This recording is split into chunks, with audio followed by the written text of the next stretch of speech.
This is one of my very favorite recipes. It's so easy, it's so tasty, and it's such a nice alternative to regular cranberry sauce or cranberry jelly. And it doesn't have any added sugar. And yeah, so the first ingredient is 1.5 cups of fresh cranberries.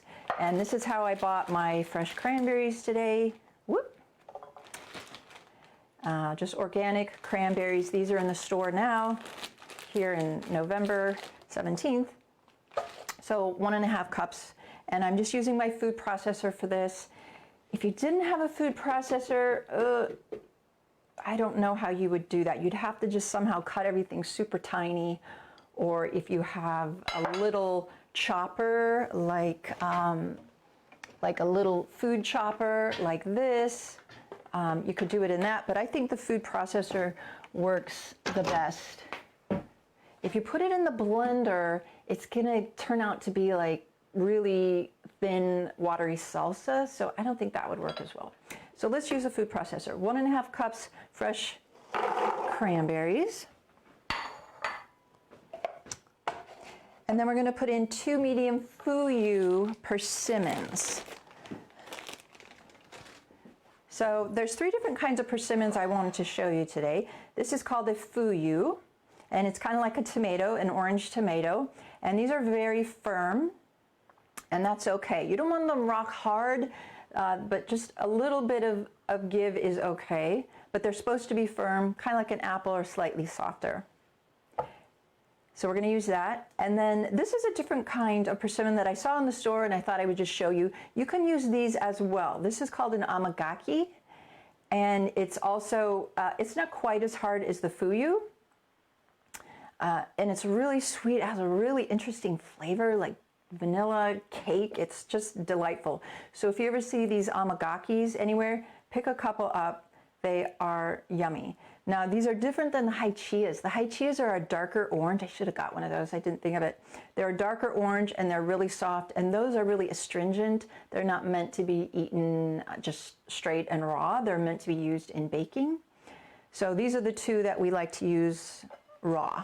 And what I do is I just cut them in half, and then I just cut out that middle section right there. And then since this is going into the food processor, we don't really need to cut everything super small, but I'll do some chunks kind of like that.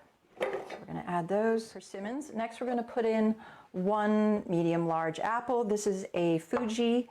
You can use any kind of apple that you like.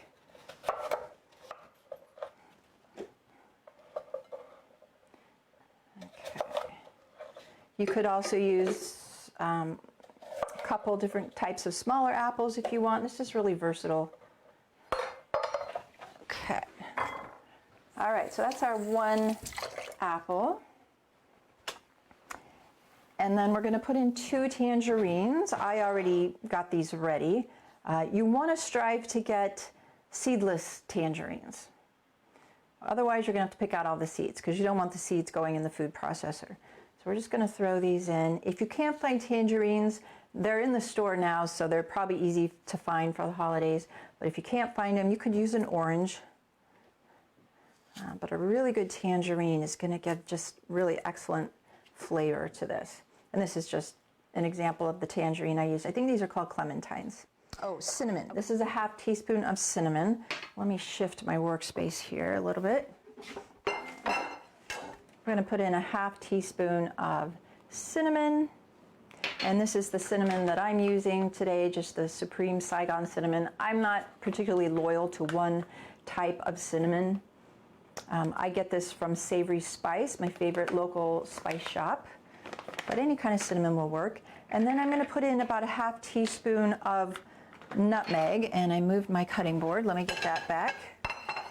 I like to use the whole nutmegs when I can. If you only have the pre-ground, that's fine. But this is what a whole nutmeg looks like. They're kind of interesting. And I think they just give a kind of a neater flavor. And you use a microplane to grate them because they're very hard like rocks. So I'm just going to estimate about a ½ teaspoon. I just think the flavor is more vibrant when you grind it fresh like that, which is true with any kind of seeds. And you know, if you buy something pre-ground, it's been sitting around a while, that's gonna lose a little bit of flavor. And then to pick up the nutmeg, I just used my pastry scraper here. Okay, and there we go. All right, so everything is in there. We're gonna put the lid on and we're just gonna pulse it until it becomes the consistency of kind of salsa. And I like to pulse it because when you pulse, as opposed to just leaving it on continuously, it kind of throws everything up, which helps it get more evenly chopped. But I do like to stop and just scrape down the sides as well. Oh, that looks good. Doesn't that look good? The orange and the red. Ooh, it smells good too. We're getting there. Oh, that looks pretty good. Yeah, I think that looks great. See, I mean, every little piece doesn't have to be evenly chopped, but that looks pretty even. And you will find the occasional piece that didn't get chopped, but that's okay. And go ahead and take out the blade. It's easier to get all the food out.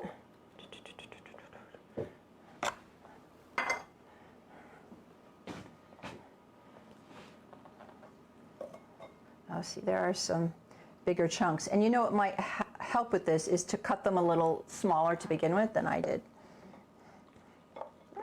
And you can also throw a few pomegranate seeds on top if you like for a garnish.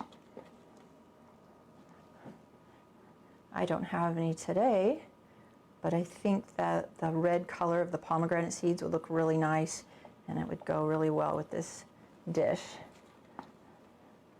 Okay. And I wanted to mention, and this is in the notes section, so you can add other ingredients like raisins or chopped pears, a little orange zest or lemon zest, pomegranate seeds I said, some raspberries. You can put some chopped pecans or walnuts on the top. That would be really great. And if you have leftover, two ideas. You can put it on top of a green salad, you can put it on top of your oatmeal, or you can go ahead and put it in your blender and just blend it and make a salad dressing out of it.